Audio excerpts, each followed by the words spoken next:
Welcome to the Coast to Coast podcast, brought to you by Play Picks and the Lines. Coming to you from the West Coast, Josh Lander, joined as always by my guy, Nate Weitzer, holding it down on the East Coast. And we are looking at Kings and Yaz tonight. Nate, a couple of bets that we're really looking into here that we like. Definitely some best bets from Nate, as we'll talk about here. But as always, if you do still need a FanDuel or DraftKings account, head to fdpicks.com or dkpicks.com and find those listings in your area. Nate, let's talk Jazz and Kings. Yeah, you mentioned best bets. You can find all these bets that we usually release in writing form at playpicks.com on the NBA page. Go into a little more detail or read about it if you can't listen to this video on a daily basis. But looking at Jazz at Kings, the Jazz are 6-point favorites.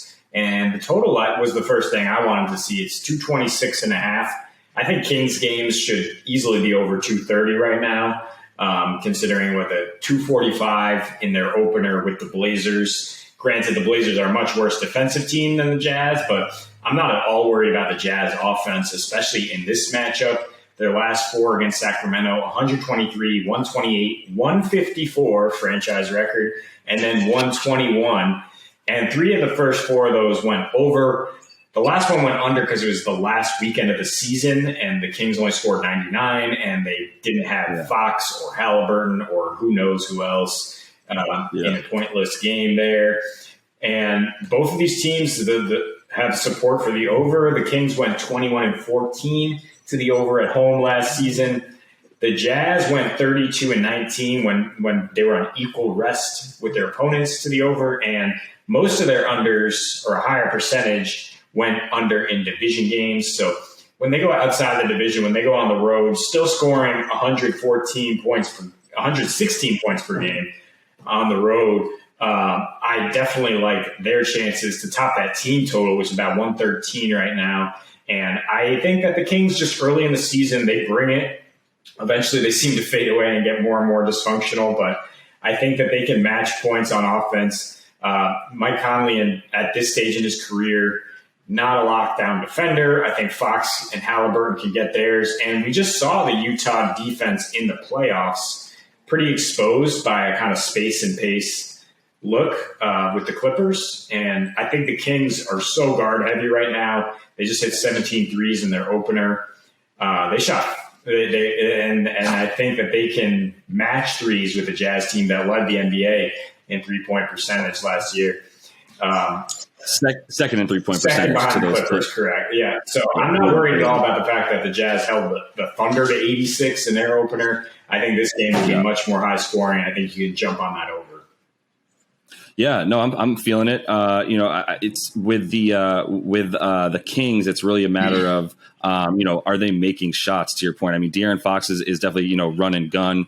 Harrison Barnes has a few moves outside of just shooting threes. But really, is Buddy Hield draining threes, and is Harrison Barnes providing offense? And then De'Aaron Fox is going to do his thing up and down the court. To your point about the Kings, at the beginning, the first half of last season, they were insane on offense and just as bad on defense, which is why they still had a below 500 record. But yeah, they were able to score on pretty much everybody. There was a couple games last year where I remember trying to take the Kings Lakers under, assuming the Lakers could play that defense against the Kings, and it still ended up being like a 120-118 game, right? So especially with the Jazz early on in the season, I know Rudy likes to really assert himself, but that's not where this team is going to score from, right? They're not going to get into the paint necessarily too much and try to score on Rudy. They're going to spread things out, and then they're going to run and gun and potentially take him off the floor a little bit, which definitely also helps the over there.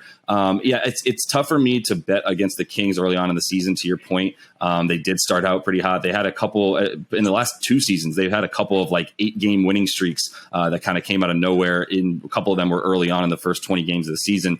Not suggesting that that's going to be the case. I do think the Blazers are a team that are going to be susceptible to a ton of 240 plus point, totals. And as we saw in game one, and the Jazz, while they will be able to play D and certain matchups really well, to your point, once you spread them out, that's been the MO on how you beat the Jazz in the playoffs for the last 3 years, with Rudy Gobert still winning a couple of DPOYs. So I think if you consider the Jazz to win this game, it's still a little bit scary to me. But let's have some fun tonight. I would take that parlay that you would suggest, Jazz money line and the over, so I don't got to worry about those 6 points. Yeah, and on FanDuel, we can get back to those player performance doubles. The easiest one is Rudy Gobert double-double in a Jazz win, plus 126. You're looking at a Kings team that's given up the most points in the paint the last couple of years and allowed 58 paint points to a Blazers team that basically finished last in paint points last year. So they're just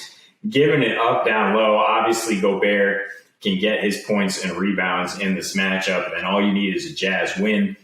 You mentioned that the Kings were giving up a lot of points early in the season last year. Actually, a league high 120 points per game before the All-Star break, and allowing opponents to shoot 40% from three. With the Jazz firing away the way they do, I wouldn't have any problem expecting a high-scoring game here. The Kings put up 2 38-point quarters against the Blazers, and the Jazz can erupt at any moment. I love the over here and some of the parlays we talked about. Yeah, and this is one where maybe I'd consider pausing at the total if it was in Utah. Once you get that Utah crowd going, it'd probably be hard for a team like Sac to make their shots at that point and really stay organized on offense. But this is in Sacramento, so even though we expect plenty of points to be put up by Donovan Mitchell and company on the road, we can also expect that the Kings are going to come back firing the way that they do. And what we saw in game one, there was a couple of coaches' decisions of not. To sit their big guys, basically, right? Like Alex Len, Damian Jones, and Marvin Bagley didn't see a single second of the floor. Tristan Thompson got some backup minutes to Rashawn Holmes, but to your point, Harrison Barnes is playing the 4, which means that they're going to keep running and gunning, keeping it going small. And we'll see, that helped them in terms of, not necessarily keeping Nurkic off the floor, but keeping him less impactful on defense. And I think that's the same thing that we'll see from Rudy and team tonight. So either way, it'll be a fun game for those of us that are still on the West Coast and awake for this one. And that is all the time that we have for today, though. So like and subscribe to that video. We'll continue to bring you these best bets. Make sure you are checking out Nate's articles on playpicks.com. Everything you need in written form. And we got the video in there for you with his articles. So we'll be back as we roll on with this fun Friday night slate. And until then, happy betting.